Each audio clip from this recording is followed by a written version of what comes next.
We just held hands, and then when I gathered courage, I remember asking them their role, and they quoted a verse in the Bible which says to kill, steal, and destroy. And I was even more scared. And then I inquired from them where they were from, where they are from, where they live, and why they had to take too long.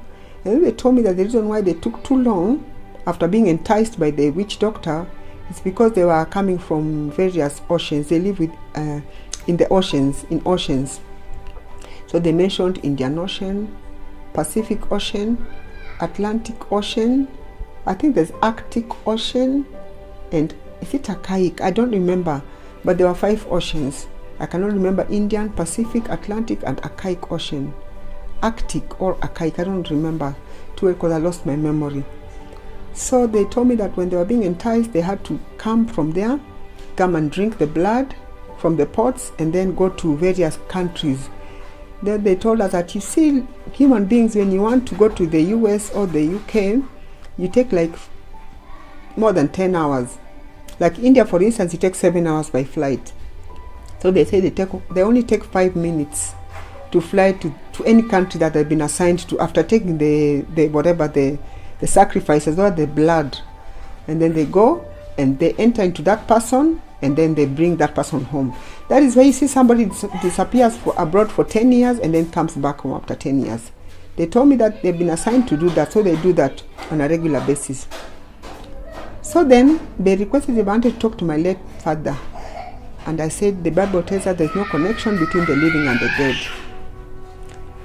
And then they requested they wanted if I would talk to any of my relatives late. I said no, I refused. But the photographer was just quiet, he was not uttering. I think he was in shock. So after the interview, I remember he requested to take a picture of these evil spirits, and they agreed. So he took pictures. As we were looking into the camera, it was a quality camera. We could just see bones, like skeletons. That's what we saw. So we could hardly understand. So he continued taking pictures of the skeletons. He was excited.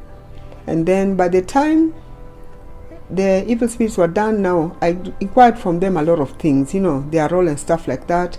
And then they warned me not to write anything negative about them, or they would come for me. They know where to get me. That's what they told me. And I said I would never do that. So I remember after the interview now, when the evil spirits now began leaving, there was no need to entice them because they had already been enticed. So they were just leaving, and you could hear the sound of a bell ringing, like somebody ringing a bell, and they leave one by one. Since that day, Carol's life began changing. Something shifted inside her. She had no idea what awaited her on the road she took that day. However, we have heard that spirits cannot be captured on camera, but your colleague took some photographs, right? How did they turn out? I remember upon leaving, the picture disappeared from the camera. Shock on me, shock on my colleague. We didn't know what we were going to tell the company because the pictures were there were skeletons, then they disappeared. So I didn't know. I was shocked. So after that, I remember I developed complications, health issues, as in I had severe headache. I was not okay at all. Let me just put it that way. I was ill, critically ill, and my colleague too. So I decided to go to the nearest church upon leaving the witch doctor's den. My colleague, I think he didn't believe in these things, so he said he didn't see the need of going to see a pastor. Me, I went, and I remember the pastor prayed for me. I told the pastor that I've had an encounter with evil spirits, and he prayed for me. Deliverance was conducted and stuff like that, and I think that somehow saved my life, because after that I've been undergoing deliverance sessions and prayers with more than 50 pastors, I remember, after that, in different churches. My colleague did not see the need of going to a church or for prayers. Now, 6 months later, one day when I was walking in town, I remember somebody tapped my back. And when I turned, it was the witch doctor, and he told me that the evil spirits were very excited with the story. I remember when the story came out and it was published, it sold, thousands of copies, like never before, I remember. So they were very happy, and they had told me that the story would sell, the evil spirit, I remember. So after the witch doctor, after tapping me on the back, I had to go for deliverance, for prayer sessions again. My colleague refused. 6 months down the line, he died. I remember he fell ill and he died.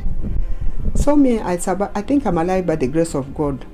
So after that, even when I got to my house, I could hardly sleep because I could hear things walking within my compound, within my house, within my bedroom.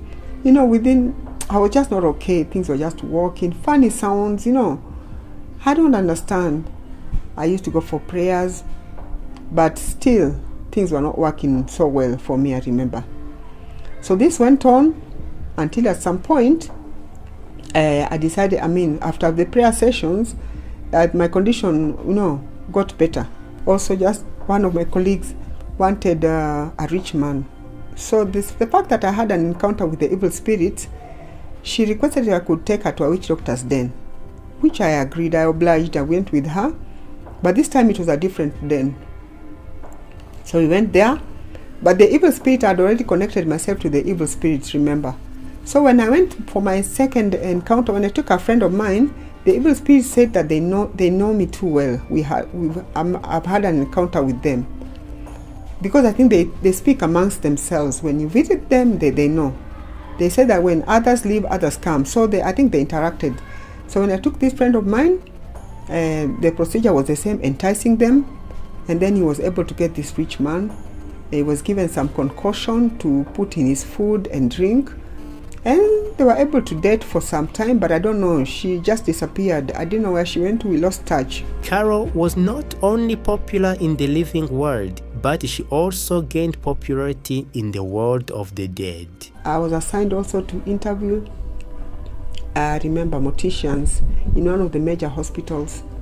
So when I went there, they locked me in with the dead, I remember, for about an hour. I was traumatized.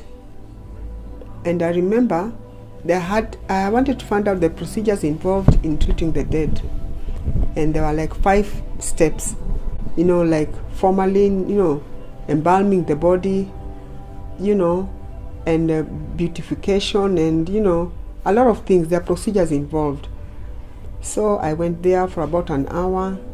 I was locked in with the dead, like I said. There were youth.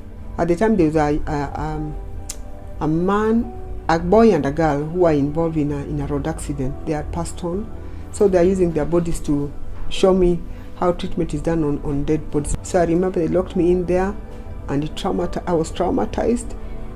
And then another time I went to another major hospital also. Now maybe I can just mention the name because it's there. When you die in the house or a road accident, you're taken to a city mortuary. I went there. And I remember it was hectic. It was traumatizing.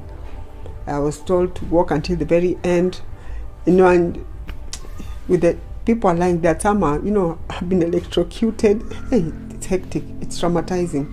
In short, I walked in, I saw all kind of people who have died in road accidents, men, different in the houses, suicide and stuff like that. I walked in there. I was just doing my job, and then, of course, they spoke to me. And then I also went to Kenyatta, I remember, and spoke to the morticians. I saw how the bodies were being treated for the dead people. And then I went to Nyanza. This time around, I met a madman in the name of, he's not a mortician, he's a mortuary attendant. Morticians, they study this course. It's called mortuary science. They study mortuary science, so they are conversant with how to treat the dead bodies. But a mortuary attendant could be even a class 4 dropout who's just there to take care of the dead. So this man, I went there in Nyanza, I was assigned, and then he was dancing. He put some benga music, and he was dancing, amidst the dead, and he was telling me I'm the only person who's not dancing. Everyone is dancing.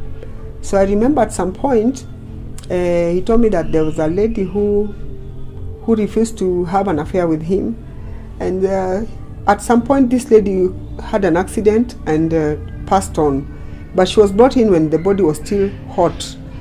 So he slept with this lady, And then he told me, women, why do you feel sweet when we can actually sleep with you when you're normal?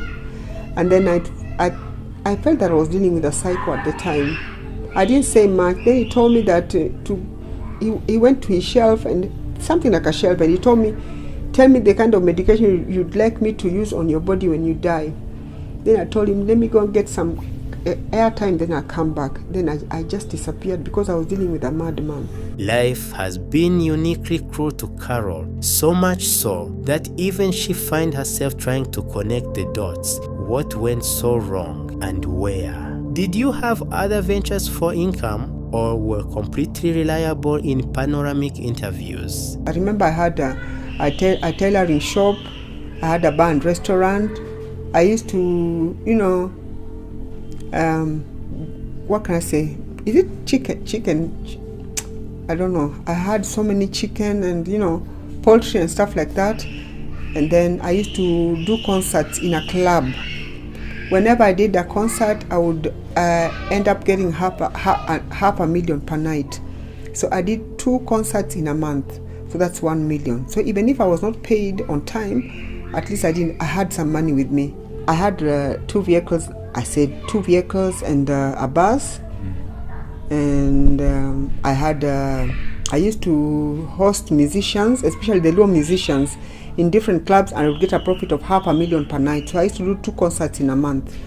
So when I was initiated, this witch doctor requested that I give 200,000, which I did. But my condition got worse. We have got a hang of your professional life. Can you share something about your personal life too? My third encounter, when I met a man who I actually initially, I did not want this man, but I don't know how I ended up with this man. Now, ending up with this man, I later learned that he was an assistant witch doctor. So I think that my first encounter with the evil spirits paved way for me to take this friend of mine, and then I also was able to, to have a relationship with an assistant witch doctor. So then I stayed with this man for more than 10 years, and I remember during the time it was not easy because we used to fight a lot. He was always drinking, he was always drunk, I don't know, and very violent. And at some point I remember I could go to work and people were asking me like, what's wrong CNN? Because they used to call me Caroline Younger Network. CNN, what's wrong? And I'm like, I have so many problems. So I remember this man was also at the same time, he used to love women, alcohol and stuff like that. It was not easy living with this man. And then at the same time, whenever I conceived, I would always end up, losing the pregnancy. I remember I have 2 daughters. I have two daughters at the moment.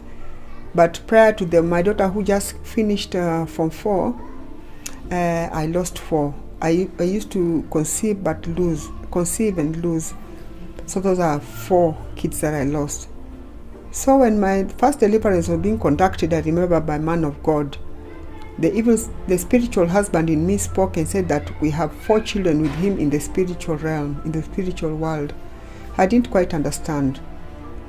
So I remember the first pastor who did my deliverance now after things were not going well in my life. He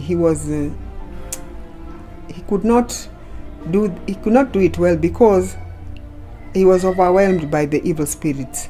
So I remember members of the church left, all of them, and there were 5 pastors. So 2 left and 3 remained behind.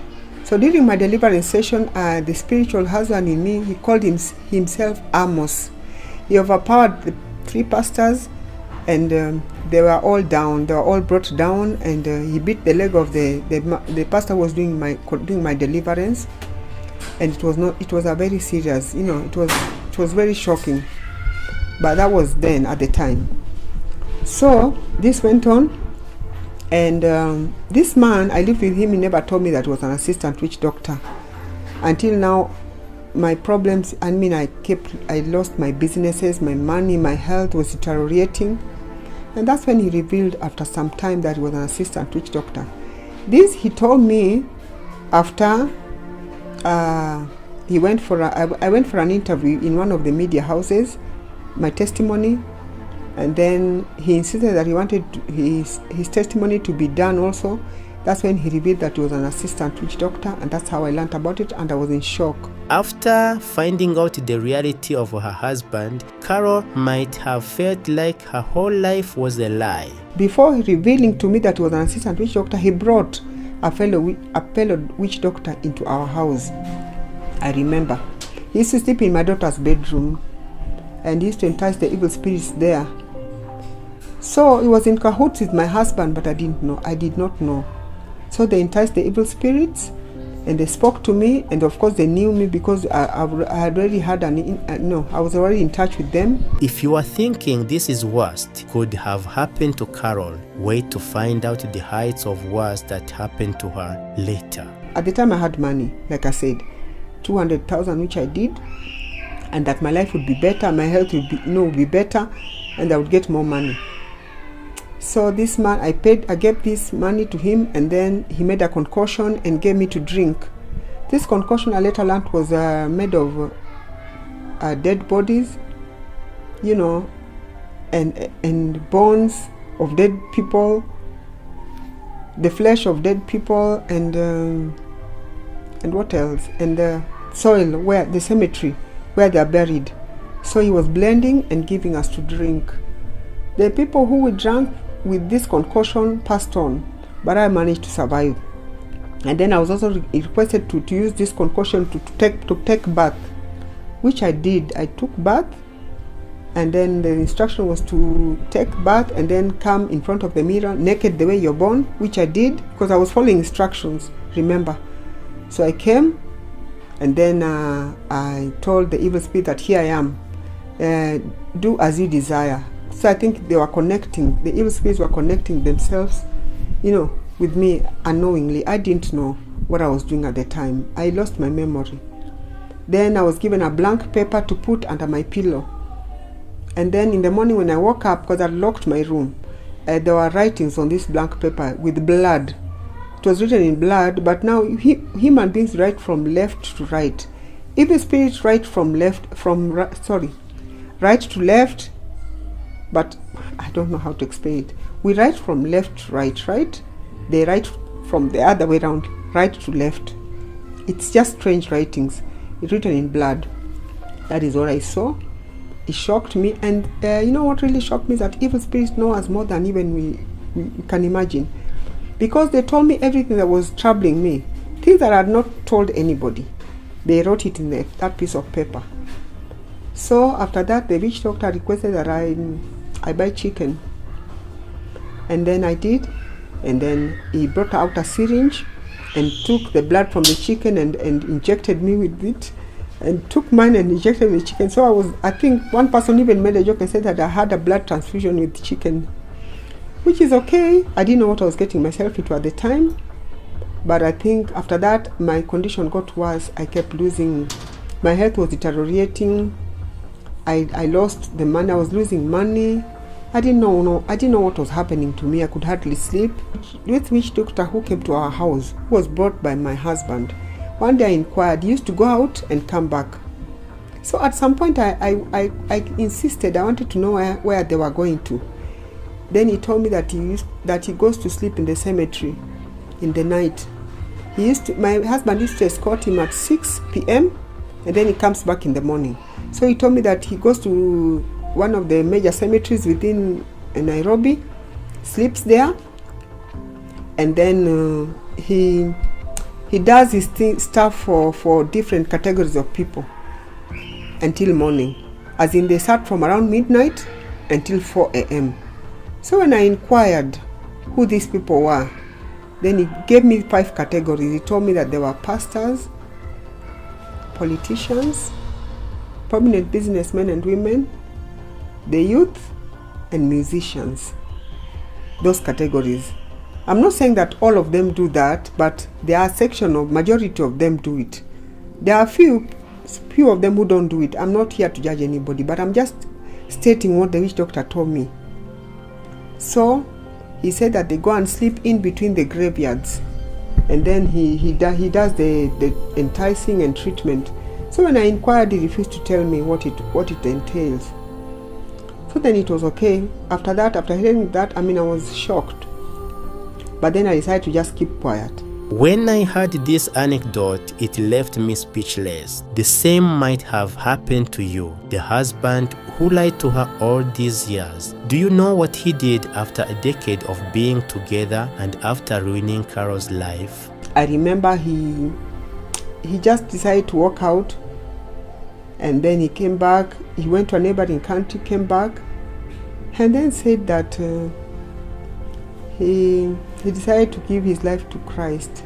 So I'm not in a position to judge him, and that he's a pastor, which is okay. I'm not here to judge anybody. So then after that, he decided to remarry. Left me with the kids. The two, of course, the other ones, I lost the 4 kids, but now I have 2. So it was okay. I don't have anything against him. You told that you were living a lavish life and you have lost all of it. So what challenges are you facing now? So the challenges that I'm going through right now, there are so many. Like, I've not had a job for the last 6 years. Because where I used to work, we had issues. You could work even for months, even sometimes a year, and you're not paid. Yet I'm qualified, so I don't understand. And I used to win awards. I have so many awards and nothing to show for at the moment. I have these two girls. I don't know, we are just surviving by the grace of God. But it's not been easy at all, when you're not working. And I have tried applying for jobs, but nothing is working for me. Some of the men of God, I do not want to condemn them, like I told you, but they said my case is spiritual. There are things that were done on me to ensure that people don't help me at all, like spirit of rejection was put on me, old age and stuff like that, which is okay. God will fight the battle for me. The battle belongs to God, not me. So basically, like I said, we have nothing at all. I have 2 daughters. There's one that just completed her Form 4, and she decides to join nursing, to do a certificate in nursing. But I have nothing. She requires about almost 100K. I have nothing. I have that form, to show the kind of the requirements that are there. She was supposed to join it in this March now. March around 16th. She's just there. She's like, Mom, when is God going to do this? Open a door away for you, because I'm so tired of sitting in the house. And she's the type who just sits in the house. She doesn't walk around. She just, she's there. She's prayerful. She loves God, but now she's just wondering. I don't know what to tell her. All I normally tell her is that God is faithful. God will come through for us, and she tells me, Amen. I don't know. So that is the challenge I've been going through. Sometimes even food. It's not easy. My brother being without a job for 6 years is not easy. So I believe my encounter with the evil spirits, my first encounter, pray for the second one, like I said, the third and the fourth. And then also the kind of interviews that I used to do affected my life a lot. So life has not been easy. I lost everything that I had. As I'm talking to you, I have totally nothing, but only God. I don't know, God is my refuge. The friends that I had, all of them took off. When you're in trouble, people take off from you. People feel like you're a burden. But God can never tire of us, that I know. Our God is a God of restoration. God is a spirit. He cannot come down, but he uses men and women of influence. So I'm sure men and women of influence are within Kenya, even out there, who are watching me. And God can use you. God can use anybody. We are told that I can put my trust in somebody else, but God has a different plan for me. So God cannot come down, because if he comes down, we all die as a spirit. But he uses men and women of influence to be a blessing in our lives.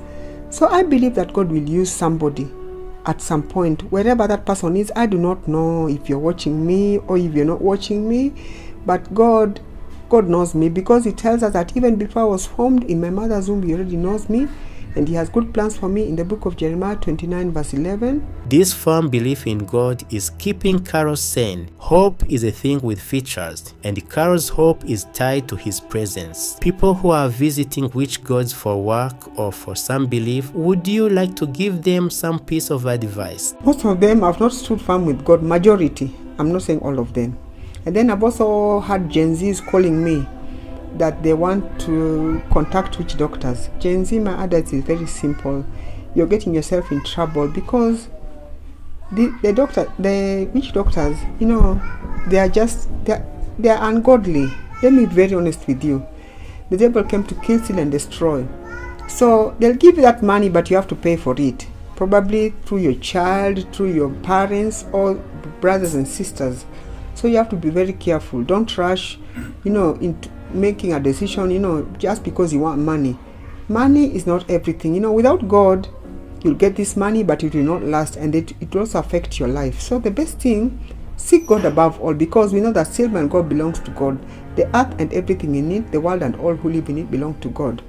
God is the provider. God uses men and women of influence, like I said. So don't rush into black magic, witchcraft and stuff like that. It's just a waste of time. I'm talking, as a journalist, as a mother, and I've been in touch with evil spirits and, black magic. I was initiated unknowingly, and it has affected my life, and that's where I am, where I am today. I have nothing to show for. I lost everything. So I had to pay the price. So that's why I'm telling anybody, if you take your mind to a witch doctor, you're in for trouble. In fact, you're in for the worst, because that's what I'm going through right now. Our curiosity to know the unknown can sometimes cost our lives. Carol is the perfect example of feeding your curiosity and losing it all. Before we end this conversation, would you like to ask anything from our viewers? I'd like to request the viewers to kindly subscribe to my YouTube channel, Caroline Nyanga Network, as in CAROLINE, and then NYANGA, and then network. Kindly subscribe, watch, share for the glory of God. I have testimonies there, and I think if you do that, it's for the glory of God. I'll be humbled, and I don't know. I just thank God for you people, and I know that you're going to do that. For anybody who would like to reach out to me, my number is 0724 58 4443. 0724 58 4443. As my time with Carol and her family comes to an end, I can see I am a different person now. I was unfamiliar with a world that does not even exist around us, but it's affecting people to the core. After listening to Carol's story, I am speechless, and I believe you too would be. Sometimes life takes a path that we never planned to take, and everything goes out of our hands. A similar happened to Carol. She is a well-read woman with experience of how to work with celebrities. You can reach out to her to help her with work or whatever way possible. But the least all of us can do is share Carol's story with people around us, so we can learn and be aware of the alluring, superstitious world around us. I salute Carol for bravely handling every situation in her life and for being forgiving towards people who wronged her. It takes courage. My name is Nameless Campos, and this is AfriMax English. Remember to subscribe and share Carol's painful yet inspiring story with the world.